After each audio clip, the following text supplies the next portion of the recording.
ये 19 साल से मेलों में चक्कर काट रही थी, तब कुरान का साया दिखाई नहीं दिया। घर में लाके सास कहती है क्या कि कुरान के 5-6 तो पहले से ही रखे। ये सास है, बुरा ना मानना। एक घर में 5 बंदे तो मोबाइल 6 हैं, कितने? और 6 बंदे तो मोबाइल 7 है, मतलब मोबाइल अफराद से ज्यादा ही है। लेकिन ये हमारी कम नसीबी है, घर में 12 बंदे तो कुरान 2 ही है, और वो भी कभी नहीं खुलते। हालात देखें हमारे भाई, बंद करें ये तमाशे। हर बंदा अपने लिए कुरान ले, भले 2 आयतें पढ़े लेकिन पढ़ लिया करे। ये लाजिम नहीं है कि 4-5 पारे पढ़ोगे तो सवाब मिलेगा, मंजिल पूरी होगी तो सवाब मिलेगा, है ना। सब कारी नौशाद थोड़ी हो जाएंगे रोज 10 पारे पढ़ते घूम रहे।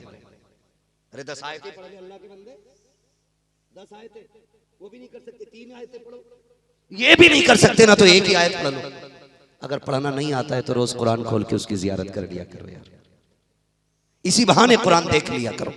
और ये सोचा करो ये वो बातें हैं जो रब ने अपने महबूब से की, ये सोच के उसे देखा करो, चूमा करो। खुदा की कसम देखो तो सही, कुरान वो किताब है जिसे पढ़ना भी इबादत, जिसे बावुजू होके छूना भी इबादत। मिल जाता कहीं तो हाजिरी भी होती है। तो कुछ मज़ारों पे जाना हुआ, गोला कितनी ऊंची थी और इतनी मतलब उसकी चौड़ाई थी और इतनी लंबाई होती, ज्यादा ही होती इससे।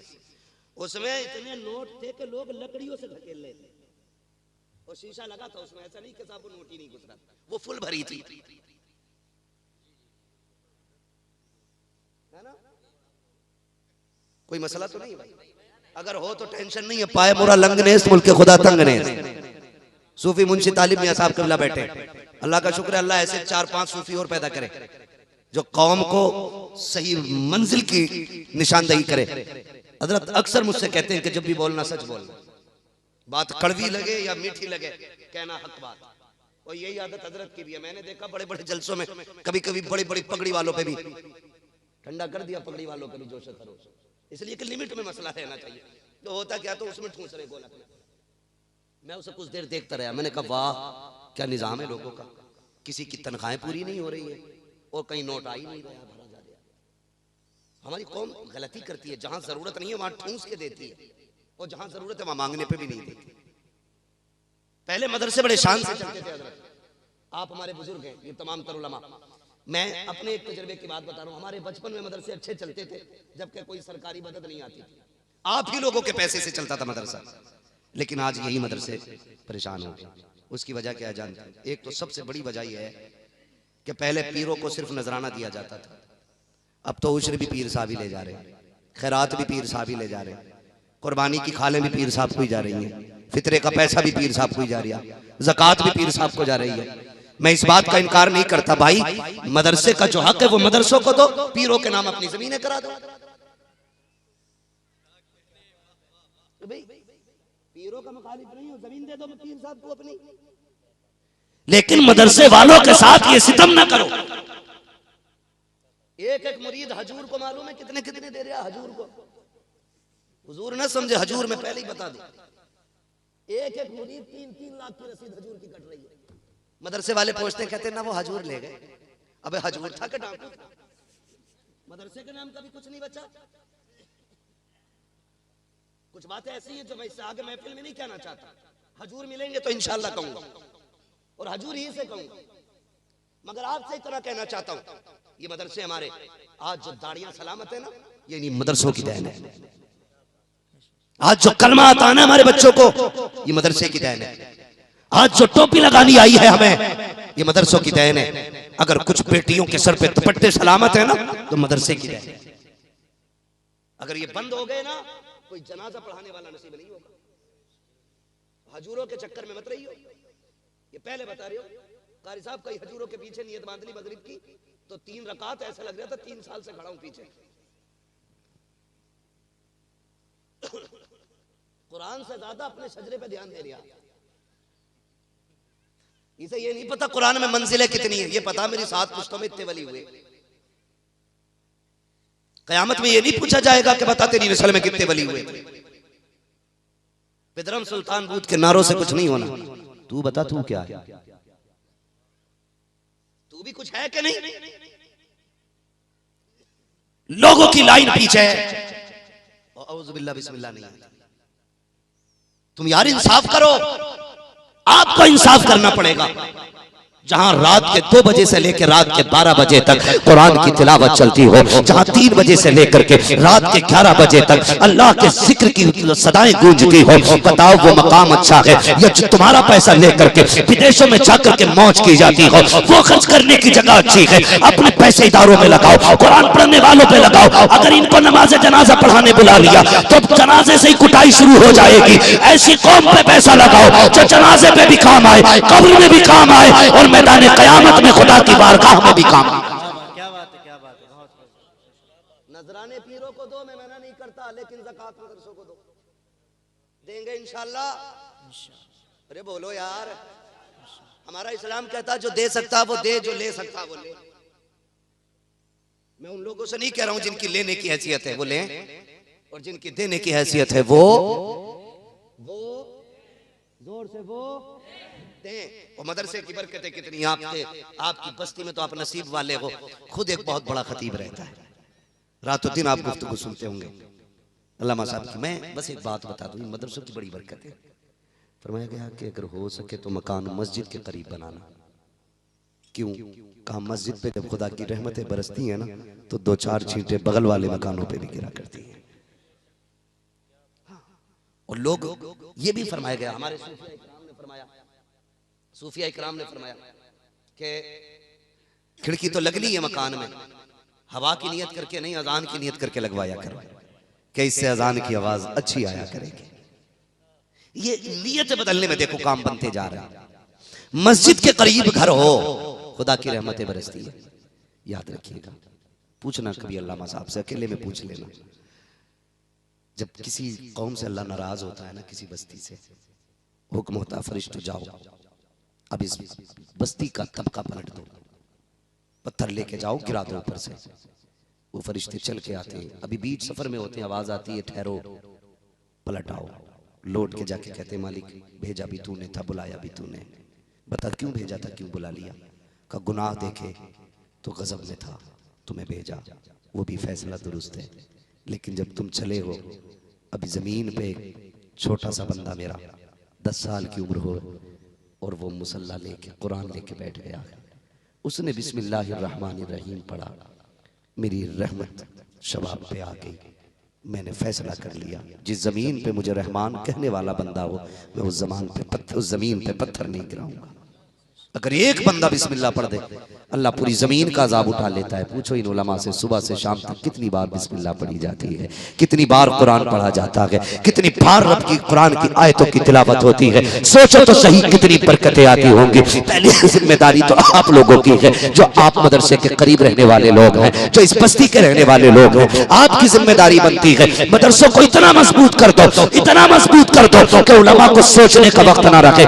ये ना सोचे तनख्वाह किधर से आनी है, ये ना सोचे खर्चा किधर से होना है, बच्चे कहां से खाएंगे, कहां से पिएंगे। याद रखिएगा, ये कभी तुम्हारे दरवाजे पे नहीं आएंगे। अगर किसी के दरवाजे पर कोई आलिम पहुंच जाता है तो ये मत सोचना ये खुद चल के आया है, अपनी किस्मत पे नाज करना और ये सोचना आज मदीने वाले ने मुझे याद कर लिया है, आज उन्होंने मुझे याद किया है। भले जेब तेरी है लेकिन कब्जा मदीने वाले का है, दौलत तेरी है बिल्कियत मदीने वाले की है। अगर मदरसे का मामला हो जाए, आगे बढ़ के खर्च किया करो।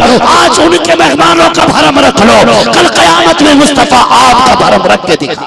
नारे तकबीर, नारे रिसालत, मसलके आला हजरत अल्लामा मुफ्ती हम्माद रजा साहिब क़िबला, जश्न दस्तार बंदी, नारे तकबीर, नारे रिसालत। बहुत खूब करेंगे इंशाअल्लाह।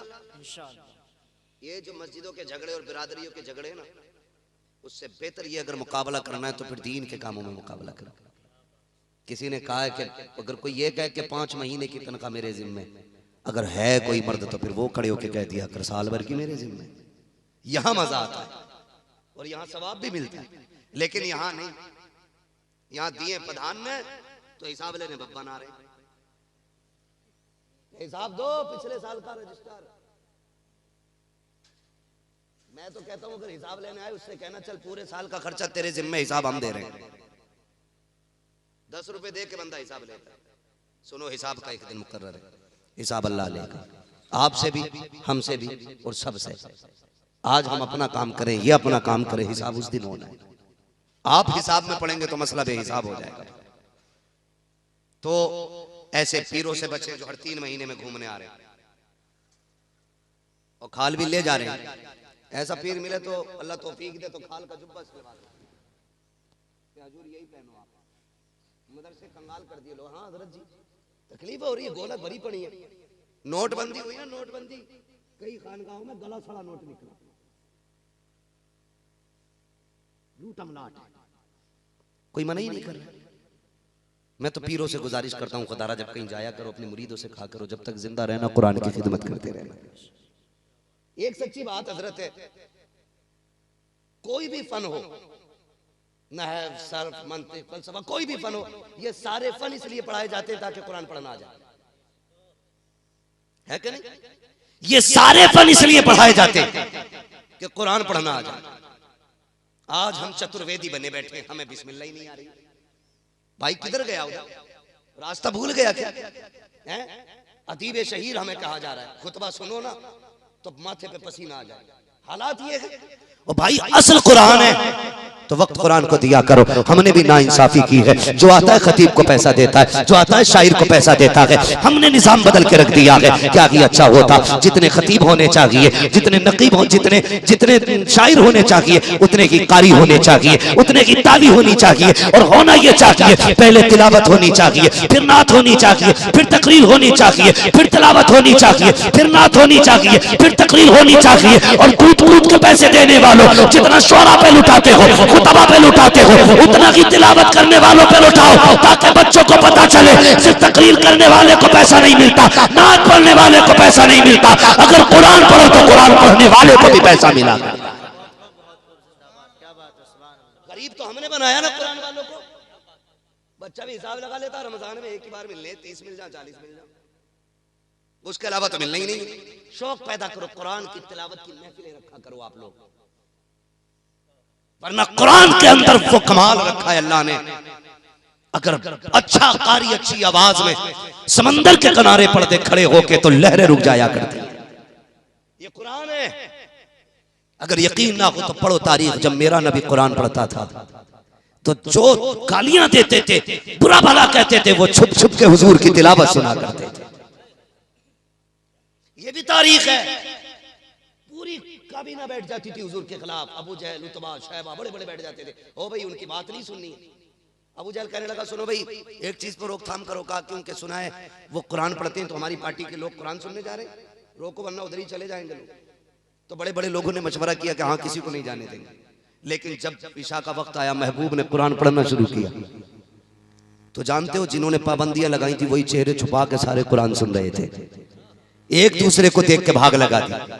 और दोनों एक तो अबू जहल उतबा से छुप के भागा, उतबा शैबा से छुप के भागा, एक दूसरे से छुप के भाग रहे थे, ये कहीं देख ना ले। लेकिन भागे ना तो एक साथ ही भागे और एक ही चौक में एक दूसरे से जाके मिल गए। किधर से आ रहा है? कहा नहीं बस यही था। कहा झूठ ना बोल, कभी वहां से कुरान सुन के नहीं आ रहा है। कहा मैंने भी तो तुझे देखा था, तू भी वही कुरान सुनने गया था। बातें होने लगी, यार तू भी गया था, तू भी गया था, बता गया क्यों था?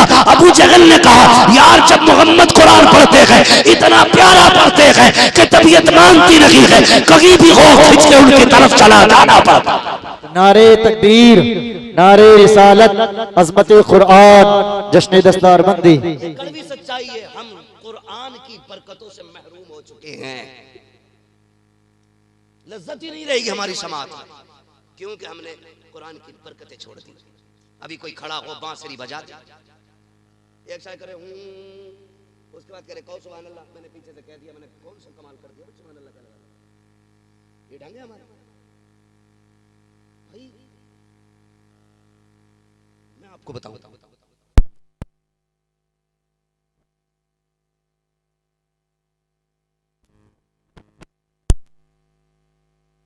लेकिन क्या करेंगे हम? हमारे फ्रिज पे रोज पोछा लग रहा है, वॉशिंग मशीन साफ हो,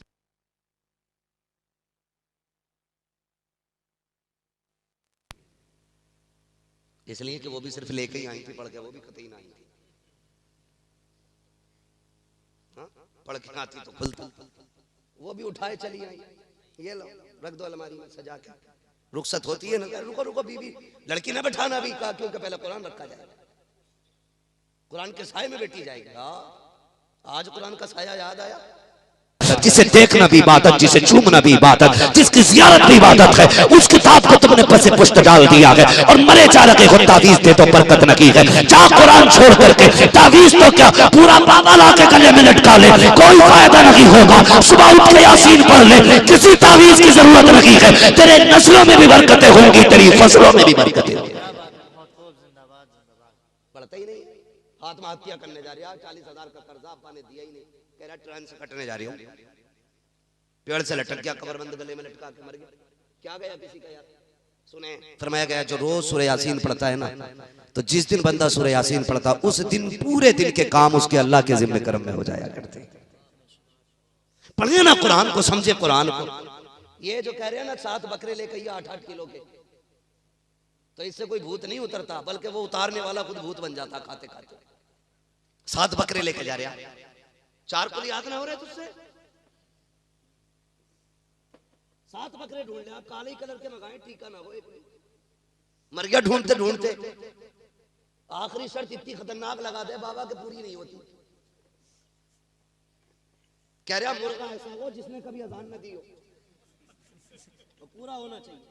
अब ला बेटे, कैमरे लगा रखे, नहीं लाता, कहता बस काम हो ही जाता, मगर रपट गया। तेरे दामन में है किस लालो जवाहर की कमी, तू किसी और के दामन की तरफ क्यों देखे? तुझे क्या नहीं दिया हुजूर ने? माँ की गोद से लेकर कब्र तक का जीने का सलीका हुजूर ने दिया। हर मुसीबत से मुकाबला करने का तरीका हुजूर ने बताया। हर बीमारी का इलाज कुरान की सूरत में तुम्हें दिया गया, लेकिन करता ही कोई नहीं, करता ही कोई नहीं। बुरा ना मानना, सही बात यह है कि हम घोड़े की पूंछ की बालों पर ज्यादा एतमाद करते हैं। एक तो खुले आम मेले में ऐलान करा रहा, कह रहा घोड़े के पैर पे खुर की अंगूठी है, ले जाओ भाई ले जाओ। हाँ, लोग पागल हो गए, काले घोड़े के नाल की बाबा पूंछ के बाल दे रहा, लो घोड़े की पूंछ, काले घोड़े की पूंछ का बाल है, कुठिया में रखो बरकत होगी। और बेकायरत उसमें लग गए। ये एतकाद की कमजोरी है, ये ईमान की कमजोरी है।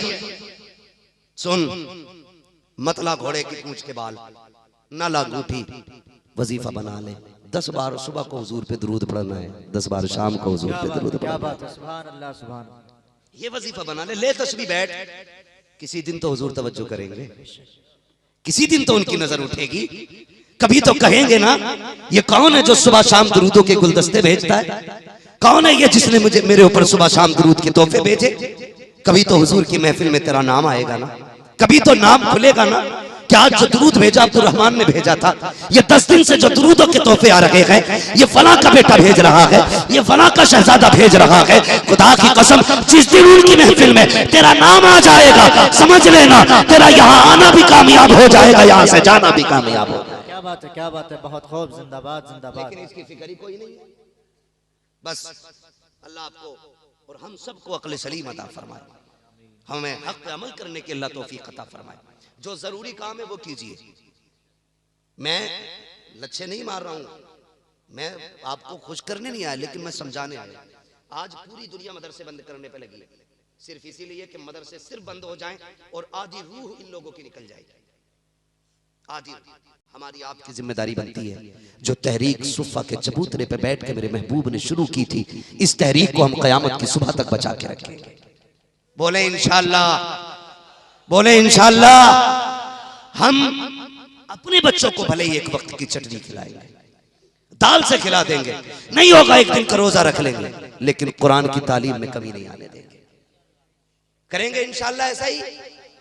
मैं अक्सर ऐसे नौजवानों को जानता हूं, अब नौजवानों में अल्लाह का शुक्र है बड़ी बेदारी नजर आती है। कई नौजवान भाई ऐसे भी हैं कि जो अपनी महीने की इनकम में से कुछ हिस्सा निकाल के मदरसे पहुंचाया करते हैं। कहते हैं कि इससे कुरान वालों का खाना चलेगा, इससे नाश्ते का, ये मेरी तरफ से मदरसे के मदरसीन की तनख्वाह का। खुदा की कसम सबसे बड़ी बैंक यही है। जो तुम उसमें डालोगे, SBI में या किसी भी बैंक में डालोगे, वो कोई भी लेके भाग सकती है और कहीं भी गायब हो सकता है। ये इसका हिसाब तो यहीं तक रह जाना है। लेकिन ये जो मदरसे वाली बैंक है, जो इसमें डालोगे ना, इसकी नेमत, इसका बदला लेके क़यामत में मुस्तफ़ा खुद तशरीफ लाएंगे, खुद हुजूर आके कहेंगे छोड़ो फरिश्तों, ये वो है जो कुरान वालों की मोहब्बत करता था, जो कुरान वालों की खिदमत करता था, जो दीन वालों की मोहब्बत में लगा रहता था। अगर हुजूर ने इतना कह दिया, समझ लेना बेड़ा पार हो जाएगा। पूरी जिंदगी कहीं भी गुजर गई है, अब पलट आओ अपने महबूब की चौखट पर, कुरान से प्यार करो, साहिब कुरान से प्यार करो, एक एक हाफिज कुरान का एहतराम करें, आलिम दीन की इज्जत करें, अपनी कमाई का कुछ हिस्सा कुरान पे भी लगाएं, दीन पे लगाएं, और दुनिया को ये बता दें हमारे मदरसे किसी गवर्नमेंट के ठोकर पे नहीं चलते, मदीने वाले की नजरे करम से चलाता। यही कोशिश करनी है और हर शख्स का ये नजरिया होना चाहिए। यही है आरज़ू, तालीम कुरान हो जाए, हर एक परचम से ऊंचा परचमे इस्लाम हो जाए, हर एक परचम से ऊंचा परचमे। हाँ माशाल्लाह, भाई उस्मान रजा मंजरी साहब क़िबला ने अपनी जानिब से 500 रुपए का सबसे पहला ऐलान कराया है। कोई मदरसे के लिए और खड़ा होने वाला बंदा? अल्लाह सलाम।